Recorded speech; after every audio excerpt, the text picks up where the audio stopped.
तो मकर लगन वाले जातकों के लिए हम केतु की प्लेसमेंट के बारे में चर्चा कर रहे थे। इस वीडियो में देखेंगे अब सिक्स्थ हाउस के लिए। सिक्स्थ हाउस में जब भी यहाँ मिथुन राशि में अगर आपके केतु स्थित हो जाएं, तो वास्तव में केतु आपको किस प्रकार का प्रभाव दे सकते हैं। केतु यहाँ वास्तव में नीच की स्थिति में होंगे और साथ ही यहाँ आपको बुध को भी देखना होगा। अगर बुध फिर भी आपके चार्ट में बहुत मजबूत स्थिति में या अच्छी स्थिति में है, तो आपको जरूर यहाँ थोड़ा फायदा मिल सकता है। अदरवाइज यहाँ केतु स्थित होने से आपको डेली लाइफ के साथ डील करना बिल्कुल भी आसान नहीं होने वाला। ऐसे जातक अक्सर अपने बॉस से या अपने कलीग से हमेशा परेशान से रहेंगे और वो कभी भी कंफर्टेबल नहीं होंगे अपने वर्क प्लेस पे काम करते हुए। इस प्रकार के जातक जितना अच्छे से अपने रूटीन को मैनेज कर ले उतना उनके लिए अच्छा होगा।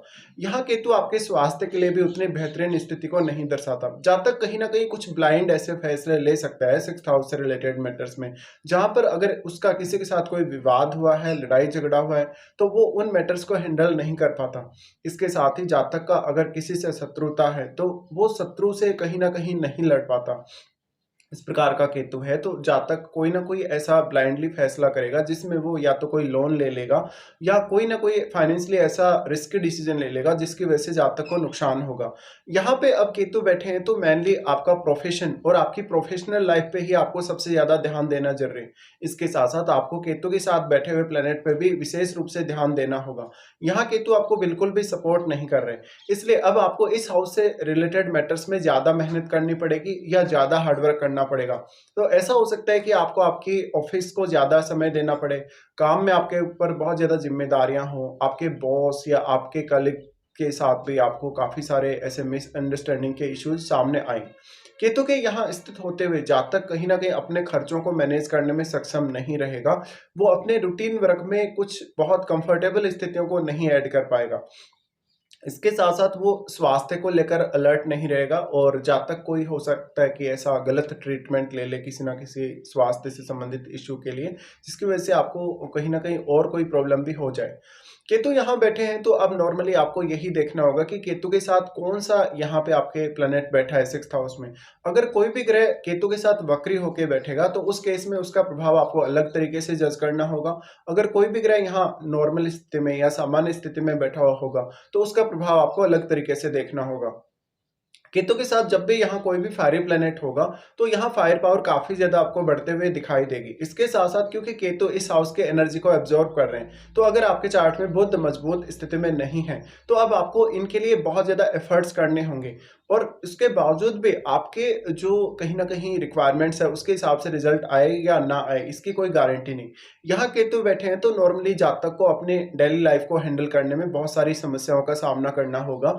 जातक हो सकता है कि अपनी डेली लाइफ में डिसिप्लिन को फॉलो नहीं कर पा रहा, वो अपना काम को अंजाम सही समय पे नहीं दे पा रहा, या उसकी जो भी जिम्मेदारियां हैं, जो भी उसकी रिस्पॉन्सिबिलिटीज हैं, कहीं ना कहीं वो उनको नहीं निभा पा रहा। जातक यहाँ पे जितना ज्यादा कंफर्ट की तरफ जाएगा, जितना ज्यादा अपने आप को कंफर्टेबल बनाने की तरफ देखेगा, उतना ही उसके ऊपर जिम्मेदारियों का ज्यादा बोझ आता चला जाएगा। इसके साथ ही यहाँ केतु के साथ कोई भी अगर शुभ ग्रह बैठा हुआ होगा, तो उस शुभ ग्रह के प्रभाव में कमी आएगी। अगर कोई भी ग्रह केतु के साथ रेट्रोग्रेड कंडीशन में है, तो केतु उस पर अपना पूर्ण रूप से प्रभाव डाल सकते हैं। इसलिए जो भी ग्रह यहाँ आपका रेट्रो बैठा हो, उस ग्रह को देखेगा उस ग्रह पर यहाँ केतु कितना अधिक प्रभाव डाल पा रहे हैं, क्योंकि यहाँ कोई भी ग्रह अगर रेट्रोग्रेड हुआ तो वो आपके फिफ्थ हाउस की तरफ मूव करेगा, और क्योंकि केतु भी आपके फिफ्थ हाउस की तरफ ही मूव कर रहे हैं यहाँ से, इसलिए कहीं ना कहीं दोनों की जो हो सकता है स्पीड तो अलग अलग हो, बट दोनों का जो गति है वो एक ही साइड में हो रहा है। इसलिए दोनों का जो प्रभाव है कहीं ना कहीं आपको देखना होगा। इसके साथ ही लेकिन अगर कोई भी ग्रह यहाँ सामान्य स्थिति में है या मार्गी स्थिति में है, तब वो ग्रह आपके सेवंथ हाउस की तरफ मूव कर रहा है, और लेकिन केतु यहाँ आपके फिफ्थ हाउस की तरफ मूव कर रहे हैं। तो ये आपको समझना होगा कि कौन सी स्थिति में यहाँ केतु का प्रभाव अपने साथ बैठे हुए ग्रह पर सर्वाधिक रूप से पड़ रहा है। इसके साथ साथ केतु उस ग्रह की क्वालिटीज को भी कम करने का काम करेंगे या सोखने का काम करेंगे, जिससे आपको उस ग्रह से संबंधित जो फायदे मिलने चाहिए, जो लाभ मिलना चाहिए, या उस ग्रह का जो आपको प्रभाव मिलना चाहिए, वो देखने को नहीं मिलेगा। इस प्रकार का केतु है तो नॉर्मली सबसे ज्यादा आपको प्रॉब्लम रहेगी डेली रूटीन या डेली लाइफ में। और डेली रूटीन के जो भी इंपॉर्टेंट कार्य हैं, हो सकता है कि आप उनको अंजाम सही समय पे ना दे पाएँ। यहाँ पे आपको देखना होगा, कोई भी शुभ ग्रह यहाँ बैठेगा तो वो अपनी ज़्यादा हेल्प आपकी नहीं कर पाएगा। अगर यहाँ कोई भी शत्रु ग्रह बैठे या कोई भी इस प्रकार का ग्रह बैठे जिसकी केतु के साथ शत्रुता है या बुध के साथ जिसकी शत्रुता है, उस केस में आपको काफ़ी सारे इश्यूज़ रहेंगे। लेकिन अगर कोई भी यहाँ फायरी प्लैनेट बैठता है, तो यहाँ और भी ज़्यादा इश्यूज़ बढ़ने की संभावनाएँ रहेंगी।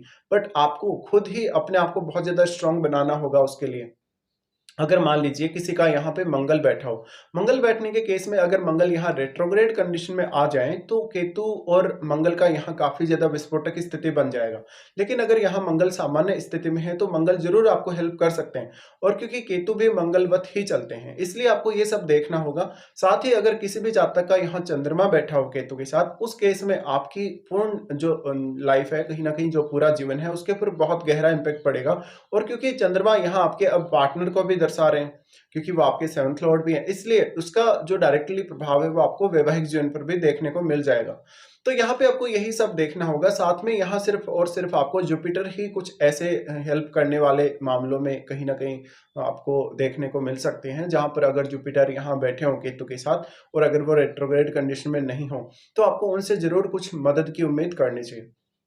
यहाँ पे फिर राहु का प्रभाव भी है। राहु आपके 12th हाउस में स्थित है और राहु भी आपके चार्ट में अब नीच की स्थिति में है, इसलिए राहु का प्रभाव भी केतु पर है। बट राहु और केतु के मध्य 180 डिग्री का जो एंगल बना हुआ है, उसकी वजह से एक सीमित मात्रा में ही यहाँ राहु का प्रभाव केतु पर रहेगा। बल्कि राहु के साथ बैठे हुए ग्रह का प्रभाव केतु पर और केतु के साथ बैठे हुए ग्रह पर ज्यादा रहेगा, क्योंकि राहु ने अपने साथ बैठे हुए ग्रह को काफी ज्यादा मल्टीप्लाई किया है, इसलिए वो ग्रह यहाँ केतु पर और केतु के साथ बैठे हुए ग्रह पर सर्वाधिक प्रभाव डाल पाएगा।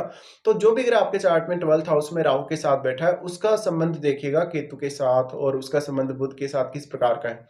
इसके साथ साथ यहाँ पर मेनली जो केतु के साथ बैठा हुआ ग्रह है, वो किस प्रकार का ग्रह है, वो एक शुभ ग्रह है, तो उसके शुभ प्रभाव में काफी ज्यादा कमी आ जाएगी या उस ग्रह से संबंधित परिणाम प्राप्त करना आपके लिए इजी नहीं होगा। इसी तरीके से यहाँ पे आपके जो भी इनकम है, आपके जो भी खर्चे हैं, उनको मैनेज करने में आपको बहुत ज़्यादा दिक्कतें होंगी। इसके साथ-साथ आपको ये देखना होगा कि केतु के साथ जो-जो प्लैनेट आपके 6th हाउस में बैठे हैं, उन प्लैनेट के जो भाव हैं आपके चार्ट में, वो कौन-कौन से हैं। उन भावों से जुड़े हुए रिश्तों, उन भावों से जुड़े हुए किसी भी प्रकार के गेन, फ़ायदे, उनसे आप बहुत ज़्यादा डिटैचमेंट यहाँ महसूस करेंगे। डिटैचमेंट होने की वजह से कहीं न कहीं जातक है, वो उतना कंफर्टेबल नहीं होगा उन भावों से डील करते हुए या उन भावों से संबंधित डिसीज़न लेने में। जब तक का हो सकता है कि उन रिश्तों के साथ विवाद उत्पन्न हो, लड़ाई झगड़ा हो या फिर कोई ना कोई प्रकार का इश्यू उत्पन्न होगा ही होगा। यहाँ पे फिर हो सकता है कि उन रिश्तों से जो आपको सपोर्ट मिल रहा है, जो इमोशनल सपोर्ट या किसी भी तरीके का अन्य जो सपोर्ट मिल रहा है, वो कहीं न कहीं आपके काम नहीं आए। इसके साथ ही फिर आपको महादशा को भी चेक ज़रूर कर लेना चाहिए, क्या आपको वास्तव में केतु की महादशा है या केतु के साथ बैठे हुए प्लैनेट की महादशा है।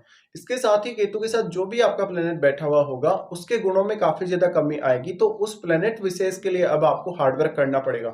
तो नॉर्मली हम ये बोल सकते हैं कि अगर किसी का भी इस प्रकार से अगर केतु 6th हाउस में बैठा है, तो ऐसे जातकों के लिए कॉम्पिटिशन फाइट करना आसान नहीं होता, उनके लिए कोई भी प्रतियोगी परीक्षा वगैरह पास करना आसान नहीं होता, तो उनको अपने करियर में बहुत ही ज़्यादा एफर्ट्स करने पड़ेंगे।